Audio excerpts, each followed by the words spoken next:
ancestors are coming back. You ready?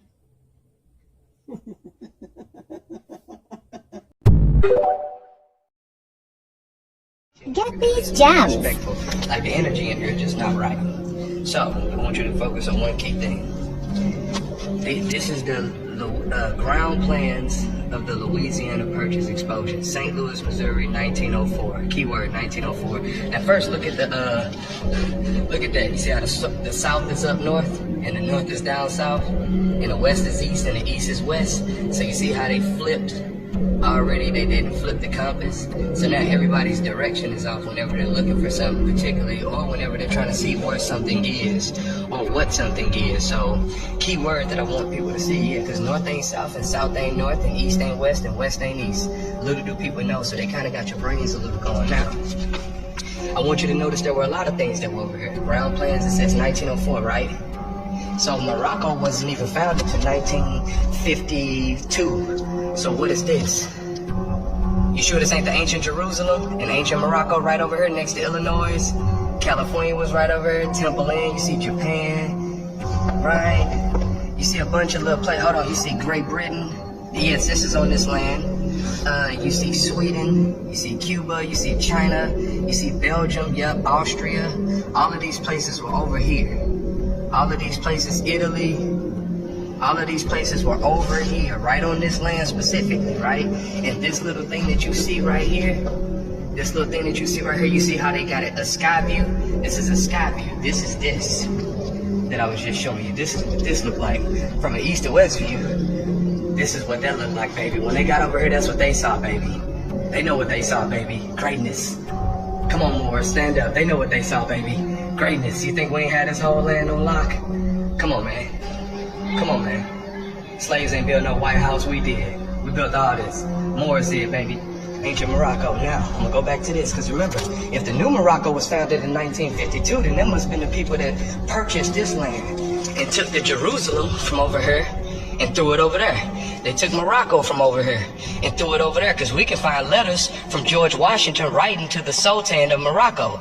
So if the Morocco that's established over there in 1952, if that was just established, then this must have been the Morocco he was writing to. That's why they got Cahokia, Illinois, and you also got a Cahokia in what? Exactly, or Cairo, shall I say. You got a Cairo, Illinois, and they say the Cahokia mounds. We got a lot of mounds over here. We were mound builders. They didn't want to call us pyramid builders. They called us mound builders. Let's keep that in mind. You see, we got Tennessee over here, Idaho, fraternity. You see what I'm saying? Look at that. Virginia, Georgia. Come on, man. Like it never stops. You see, Missouri was way up here. So we in Missouri. I'm in Missouri right now, but how Missouri way up here? How is this a map of the land that I'm on right now? But Missouri is just a little teeny place next to Louisiana and Wisconsin and Ohio, New York. Why is New York all the way over here? How is New York all the way over here? Ohio, New York, Massachusetts, Minnesota. So clearly we had these places. North Jerusalem. For those who claim they're Israelites but don't even know where Israel is, this is Jerusalem, the holy city, buddy. Sorry, you got Iowa, you got Mississippi, and mind you, if you're wondering why it looks so confusing, you should be. They flipped your whole world upside down. So you see south is north, north is south, east is west, west is east. So you have to learn a whole new form of direction. So remember, that right there, if you're wondering where that compass comes from, I'll show you. The compass that you see, if you know nothing about the quote-unquote Mayan calendar, they do. It's right there, see? Make windows out of it, make all kinds of signs out of it. Let's keep that in mind. So that's where your compass comes from. This is how we knew how to navigate, right? Seeing that quote-unquote what they call Mayan calendar, what we call it the moral compass and mental magic. Of course, because we do not go by anybody else's names.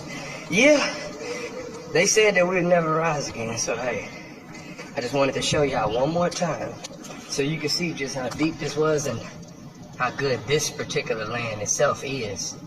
Instead of going everywhere else and looking everywhere else, remember, the west is east, the east is west. The north is south, the south is north, so they just kind of had it all flipped up. They kept the symbol the same, but they put the N up here, S down here. W over here, east over there. So now you think this is the west, and we think that's the east. But really, everything just kind of been, what, flipped. All right, so like I said, this is in 1904.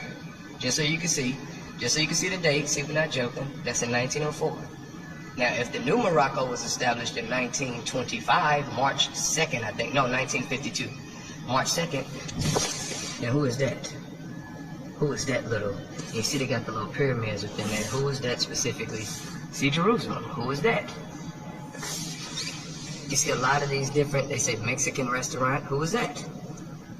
Who and exactly what was that? You see India, you see Guatemala, you see Puerto Rico.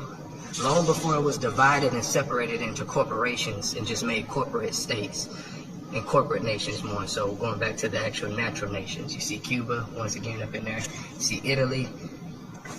So when you see them talking about us basically running up in this or running up in that and doing that, no, we're basically right over here, buddy. See Annex, see the Philippine, right over here. All this is over here. The Philippine exhibition. You're seeing the top sky view, right? With the information right on the inside of it. Just letting y'all get a little. And you see Arrowhead Lake, right?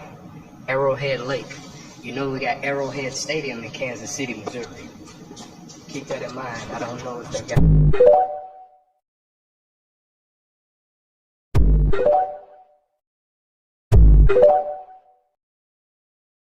The Sumerian king list describes how a group of enlightened beings descended from heaven to rule earth. The total length of their domination is 242,100 years. How is that possible? The Sumerian king list is an archaic stone tablet written in the Sumerian language. It gives us the names and reign lengths of the kings of Sumer, a region that encompassed the space now occupied by southern Iraq. Compiled from several different clay tablets, the final part of the king list contains the names of historically attested rulers and cities, but these are not the focus of this article. To the Forbidden History community, the first, unattested kings on the list present greater interest.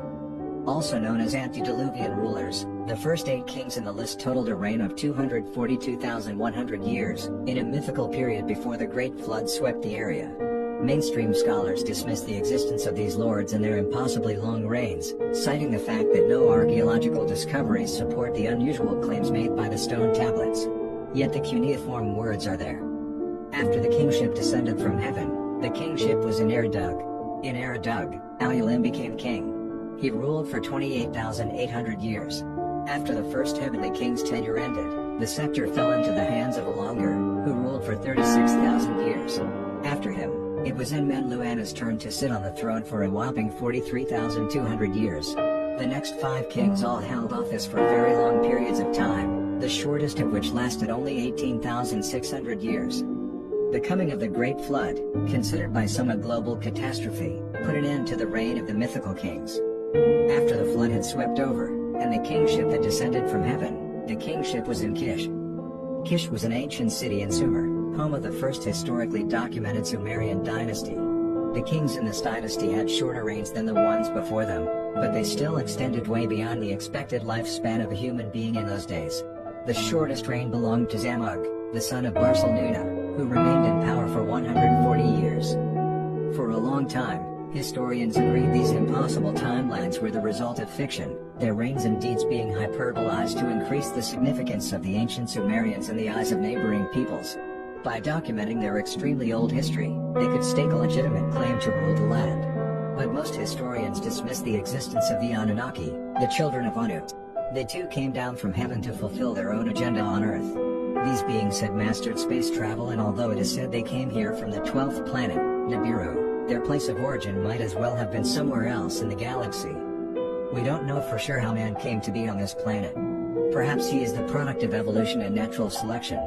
But if humans were indeed created by someone, there is room for the Anunnaki genesis theory, which claims man drew his first breath in the laboratories of Anunnaki geneticists Enki and Ninmah.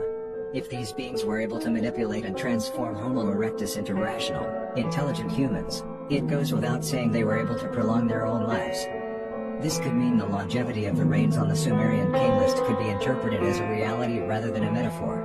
For all we know, these celestial beings could have been immortal, or at least impervious to factors such as aging and disease. If they wielded enough power to be considered gods, it stands to reason they were immune to the troubles that end our lives short. There is always the possibility that we're looking for answers in the wrong places, and the Sumerian king list is half fable, half fact.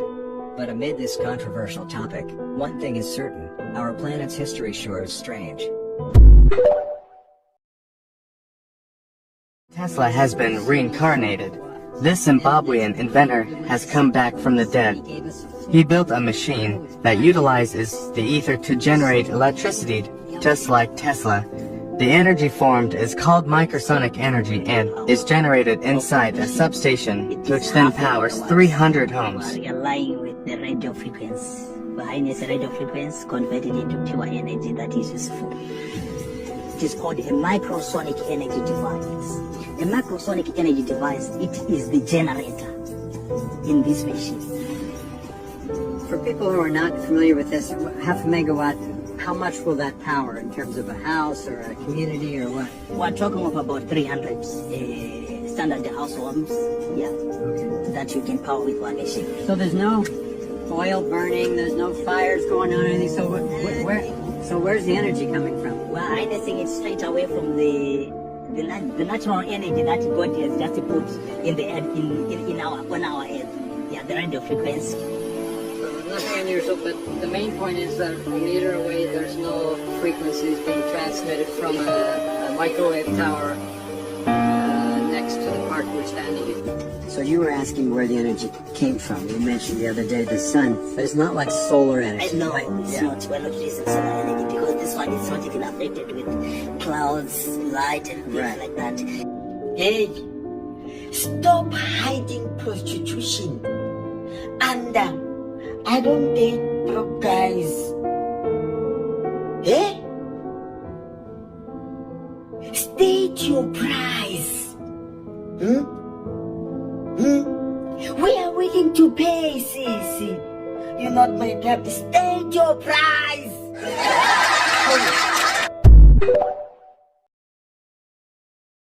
The word end usually paints a picture of catastrophe, especially when linked to historical symbols that we may never see again. Sadly, this may soon come to be the fate of the Euphrates. The Great River is the longest and one of the most historically important rivers in Western Asia. It's one of the two defining rivers of Mesopotamia along with the Tigris. This river, which has steadily flowed through time and history, may be flowing to meet its end soon. And the reasons why are really terrifying. Even more alarming than why is what it could mean for the human race. So stay tuned to find out everything because you don't want to miss this. The Great Euphrates River is an important and historic river located in Western Asia. It begins in Turkey and flows through the region's southeast mountains and southern foothills before entering Syria and Iraq, where it passes through a variety of vegetation before emptying into the Persian Gulf. With doomsday theories on the rise due to the current events of recent times, people have understandably been worried about what the drying up of the river could mean for mankind. The fronts of concerns about the river drying up from religious communities and economic concerns about its potentially disastrous economic impacts. Science experts have predicted that both the Euphrates and Tigris could be dried up by the year 2040 if the current trend is maintained. And on the religious arm, the biblical book of Revelations predicted that in the future, the Potamos Euphrates of the Middle East will dry up in anticipation of the Battle of Armageddon. Every member of society is starting to feel the effects of the river's diminishing returns, from people living in the region to others who depend on the region indirectly. The drying up has resulted in a decimation of the farms that depend on its inflow along its banks, leaving fishermen impoverished and depleting riverside towns as farmers flee to the cities looking for work. And, according to sources, officials have predicted that the wheat and barley output that Iraq is known for supplying will be a little over half of what it used to be. With these very obvious consequences, people have begun to pay particular attention to what could be causing the reduction in the volume of the Euphrates, and if it could be truly associated with the end of times. One of the major predictions stems from the Bible's book of Revelation, where a story tells of a sixth angel of God pouring out his vial upon the great river Euphrates, leading to the Euphrates drying to pave a way for the kings of the east. The Quran also has some hadiths from the Prophet Muhammad, which suggest that after the Euphrates dries up, it would reveal unknown treasures that will be the cause of strife and war. The first half of this two-part prophecy has already occurred, as you'll find out later in the video. The Quran further went on to state that according to Prophet Muhammad, the drying of the Euphrates will uncover a mountain of gold, beneath which no man should touch or approach, as all but 1 of 100 who tries shall survive, which has a darker undertone to it than most realize, as many would believe themselves to be the chosen one and bet their lives on it, leading to senseless deaths and sacrifices fueled by greed. These outcomes, recorded in both religious texts, truly emphasize that the end of the Euphrates' existence could be the end of the days, but beyond religious reasoning. Syrian experts have their own opinions on the issue of the reduced water inflow of the Euphrates. They believe that Turkey has deprived Syrians of their water share of the Euphrates River. Syrian experts claim that electricity production at the Euphrates Dam stopped and the water level in Lake Al-Assad has fallen because Turkey reduced the water flow to Syria from 500 to 200 cubic meters per second. This has thus led to a decrease in the irrigation and drinking water, besides a remarkable depletion of Lake Assad. It's also left hundreds of thousands of civilians living in the Euphrates Basin in the city of Al Jazeera vulnerable to a humanitarian catastrophe. As per the 1987 Protocol on Economic Cooperation between Syria and Turkey, the annual 16 billion cubic meters of Euphrates River should be released at the Syrian-Turkish border for 5 years. In 1990, Syria and Iraq signed an accord in which 42% and 58% were allocated to both countries respectively. However, in recent years, the stream flow from Turkey towards Syrian territory is below 200 cubic meters per second, which is far lower than the quantity agreed upon between the two countries in 1987. In the middle of these outturns of events, there have been even more strange occurrences happening. Remember the Quran's predictions about treasures being revealed when the rivers dry up? Well, in recent years, there have been tons of archaeological and ancient sites that have resurfaced after numerous years of being submerged between the two historic rivers in Syria, Iraq, and Turkey. The fall in water levels of the Euphrates Dam Lake in eastern Syria recently revealed a large archaeological burial site. The site, which dates back to the Byzantine civilization in the Raqqa province, extends over large areas on the eastern bank of the Euphrates Dam, also known as Tabqa Dam Lake, starting from the Shams el-Din and Wadi Sal el-Kashab area in the northwestern countryside of Raqqa until the administrative border between Raqqa and Aleppo. An engineer and former director of Syria's maintenance department for the Euphrates River gave his opinion, stating that the Euphrates riverbed has witnessed 6 historical eras, including the Sumerian, Akkadian, Assyrian, Greek, Byzantine, in addition to the Islamic era, further saying that building dams in the first place was an unjust decision. The Syrian government of Youssef Zayn, 1968, built the Euphrates Dam without diverting the Euphrates River to the desert and establishing lakes there, inundating the most prominent ancient sites in the river, causing only a few artifacts and monuments to be saved. Also of historic and religious significance, resurfacing are many cemeteries located in this area, which are also believed to include hundreds of Syriac Christian monasteries. The cemeteries were found in the western region of Raqqa on the right bank of the lake. Some of these submerged cemeteries can even be seen on a sunny day when the lake water is clear. But as droughts continue to take hold of the Mediterranean region, many in the Kurdish-held area are accusing neighbor and arch-enemy Turkey of weaponizing water by tightening the tap upstream. Lots of villages dependent on the water running off from the Euphrates, and the blackened irrigation hoses lying unused in dusty coils after the river receded so far it made it too costly to operate the water pumps. However, climate change and global warming experts have some speculations of their own on the reasons behind the drying up of the river. They propose that the changes in the climate are affecting the Tigris and Euphrates river basins, but are occurring in similar ways in other parts of the Middle East and the East Mediterranean region. Climate change is manifested in increased temperatures, reduced precipitation in addition to unstable weather trends, and decreased yearly stream flow of the two rivers.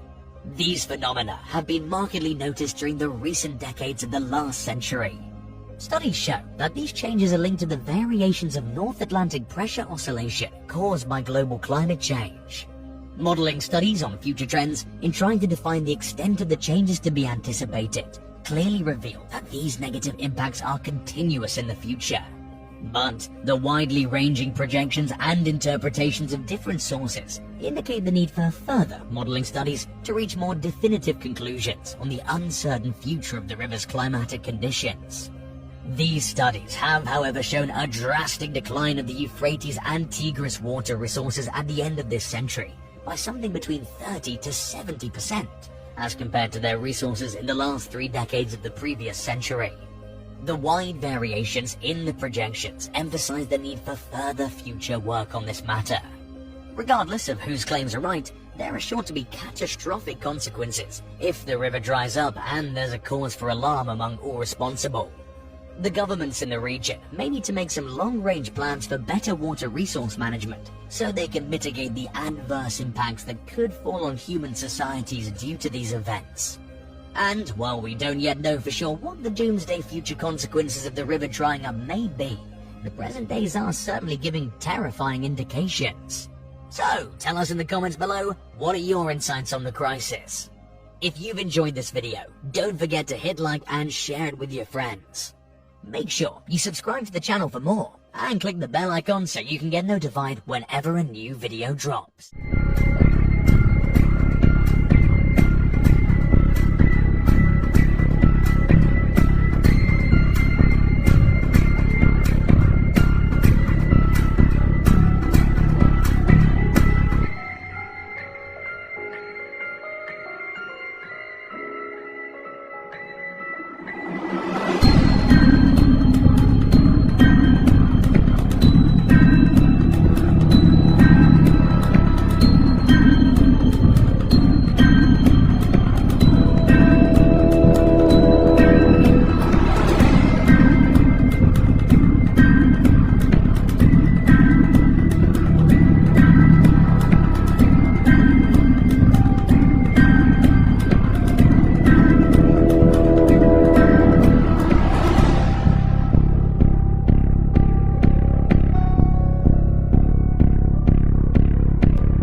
They try to hide the real history from us, but we are discovering the truth. Look, we have been taught that electricity is a new invention, but look family, this is India, almost 200 years ago. The history that we have been taught is that there are only cities above the ground. But look family, there are also underground cities.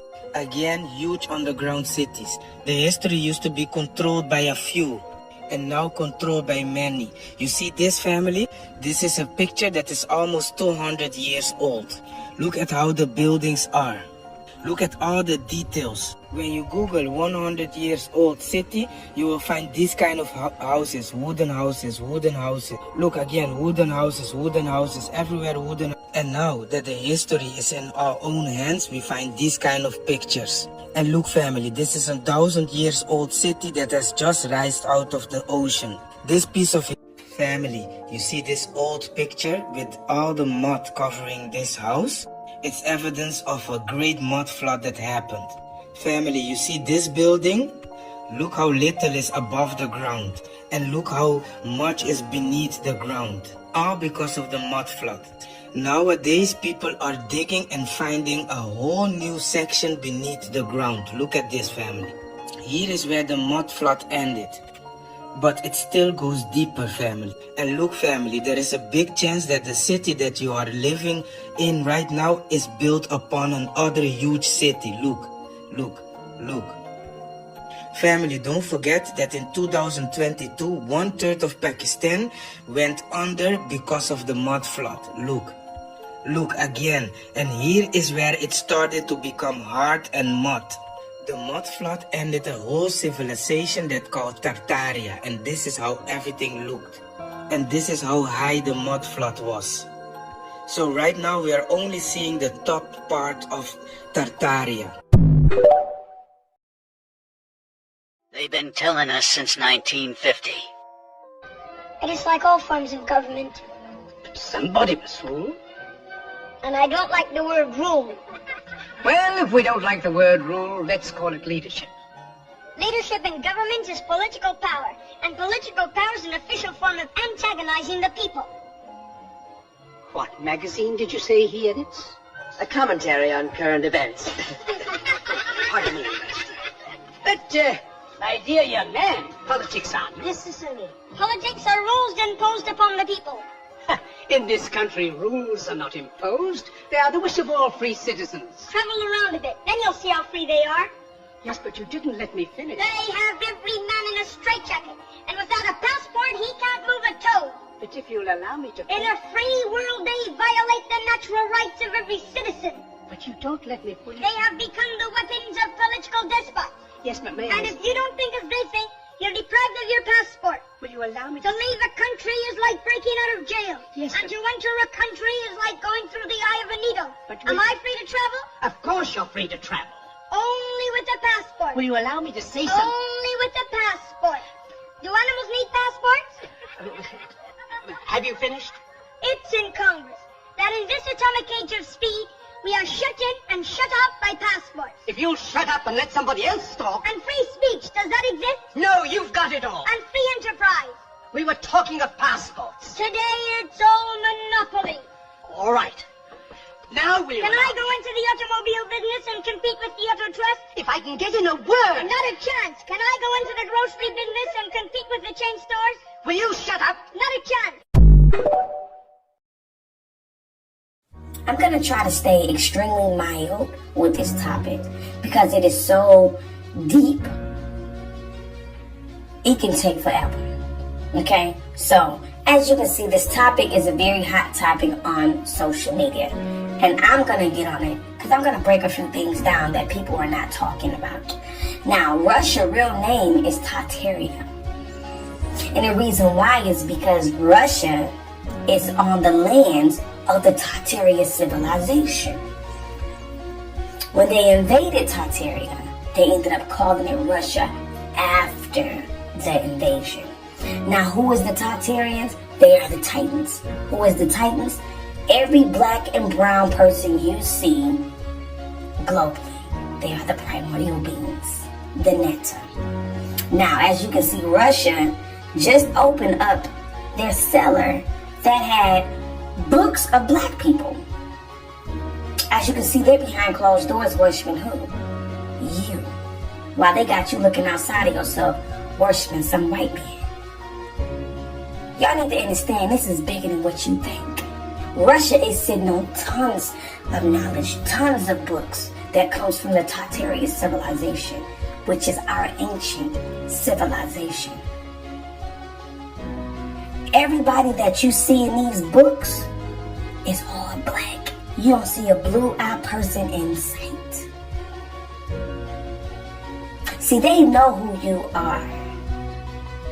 That's why they worship you behind closed doors. But they got you looking outside of yourself, keeping you confused and in a state of confusion, looking for some savior when you are the Christ, the anointed one. We're talking about a bloodline of primordial beings. Every black and brown person you see that is in this entire realm are the anointed ones. They are the Christ. And these people know that. We were considered the sacrificial lamb. They sacrificed our civilizations, our people, in order for their kind to live in this realm and to survive. They made our heaven into a hell and made our heaven their heaven.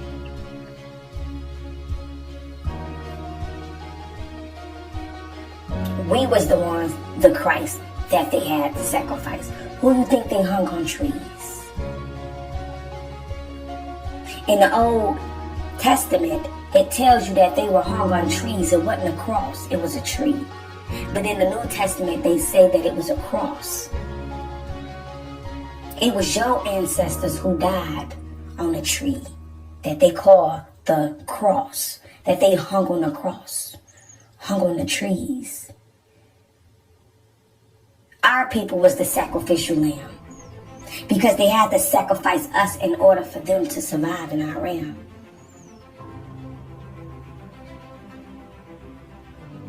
I need y'all to understand this is deeper than you will ever know. And the reason why all of this information is starting to come out is because we are in revelation. Revelation just means revealing what's hidden. So everything that is hidden is coming to the front. Ain't nothing gonna be left hidden. The truth will prevail. And it's coming out. Just a heads up. I'm not here for the dead. I am only here for the awakened.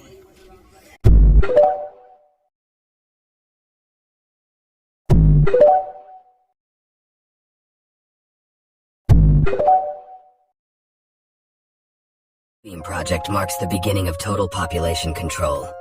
This delusional project aims to stage a large-scale fake extraterrestrial invasion worldwide, with UFOs visible in the sky, and to introduce a fake god to save humanity from this invasion. It would employ highly realistic secret military technology, and they have recently conducted tests. The result is crazy. I currently have a video of these tests, but if I show it to you, I might not be free in 24 hours. The ultimate goal would be to eradicate all religions and establish a single unified religion, thereby achieving complete control over the population through fear.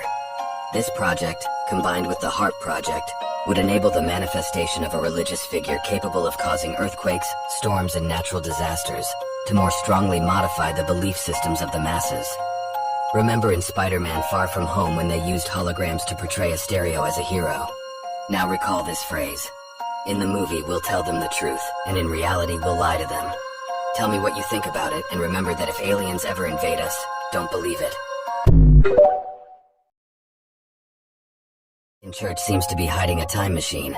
In 2002, a French Catholic priest, Father Francois Brun, wrote that a device called Chrono was kept in the Vatican archives. This device, using crystal technology, was said to be capable of capturing unscrambled electromagnetic radiation emitted by past events. Chrono was confiscated and kept in the Vatican archives, as the Pope considered it too dangerous. Even though the team that invented the device, made up of Pellegrino Hornady, Nobel Prize winner Henri Fermier, and NASA space program scientist Wernher von Braun, was able to produce photographic evidence purporting to witness the crucifixion of Christ. They were quickly arrested and branded a hoax by the church. However, shortly afterwards, a law was passed in the Vatican stipulating that anyone caught using a time manipulation device would be from the church. If the Chronoviseur was a hoax, why was this law passed, and why could the past confiscate this time machine? Would they keep it secret and use it without anyone knowing? And very recently, a journalist reported hearing very strange noises around the Vatican and seeing electromagnetic waves in the air. Titanic was an elaborate plot to wipe out the world's elite. What happened was that all the richest people in the world in 1912 were supposed to be on the boat. There were the Rothschild lackeys at the time. His name was J.P. Morgan.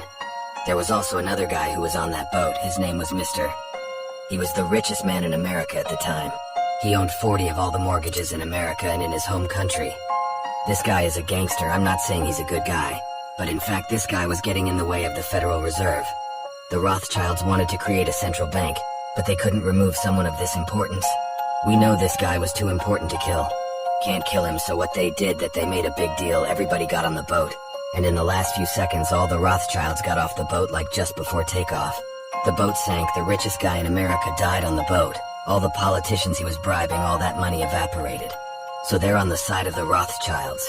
And the next year, in 1913, they created the Federal Reserve Bank because there was no more opposition to it. And the craziest thing about it was that it went completely unnoticed. I have this poster that exposes every conspiracy theory on the planet. Today, we will unravel the truth on the moon. The moon is an artificial satellite that originated in another solar system. It was moved here thousands of years ago using elite technology known as tractor beams. According to an employee that worked at the top secret Air Force base known as Douglas, it's not even a moon, it's a station. It was moved here several thousand years ago from another sector of the galaxy. Let me ask you, what do all bodies in the solar system have in common? They all rotate. But the moon? It doesn't seem to rotate at all. According to Max Spires, a man who was for speaking about these sort of things, said, "The moon is a trap designed for your soul. When you die, your memories are wiped, and you are sent back down here." He died right after he said that. Have you ever heard the phrase, "The moon is a soul catcher"? When it is your time and you are crossing over, do not walk towards the light. Instead, turn around and step foot into the universe.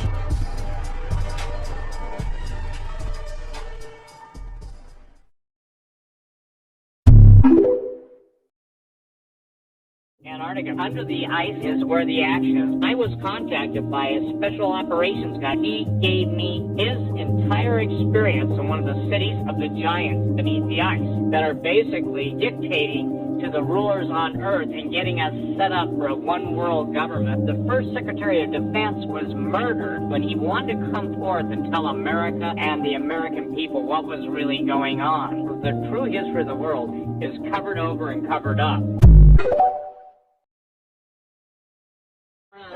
Cover up the giants. There's all kinds of secret X-File stuff going on in the Solomon Islands. Living giants that are up to 36 feet tall. They do have writing, they have a hieroglyphic form of communication, and they almost use a form of telepathy. Wherever you have giants, you also seem to have UFO activity, and the interest of the UFOs in the giants seems to be related to their DNA. The same degree of secrecy that we all have to deal with and try and overcome in the UFO area is absolutely present in the giant issue. There are very powerful people that don't want this stuff out. They are on the moon. It is a spaceship. It was sent across the universe and placed in Earth's vicinity 12,000 years ago. It was a kind of an ark. Ancient writers, philosophers talked about time when there was no moon in the sky, a pre-lunar Earth. There are structures on the moon that our astronauts talked about. People have been living in this thing for generations. We are seeing fleets of UFOs leaving the moon. Watch the sky and you'll see them. You don't want to believe that your own country would ever lie to you. Okay. What if we take a look at what they're saying over in Europe? Spheres found on old world buildings are so much more than just decorations. Now, I received an email a few months back, and it goes to say that it's to do with cathedrals, by the way. Hey Paul, I am watching a few of your videos, and my partner is Lithuanian. She ran a theatre school for 25 years. And when she was young, she knew a very old lady who could remember going to the church as a small girl with her mother. And they would take a metal sphere to the church every Sunday and place it on the altar for the duration of the meeting, along with everyone else. And there was a metal floor in the church and a big metal rods extending from the floor up to the steeple. The sphere would charge, and that would supply electricity at home for a week. As you speculate, the sphere would sit in the fireplace hooked up somehow. The whole setup was used for healing. Why do you say, do you feel well? Interesting, huh? And why do we use the term well-being?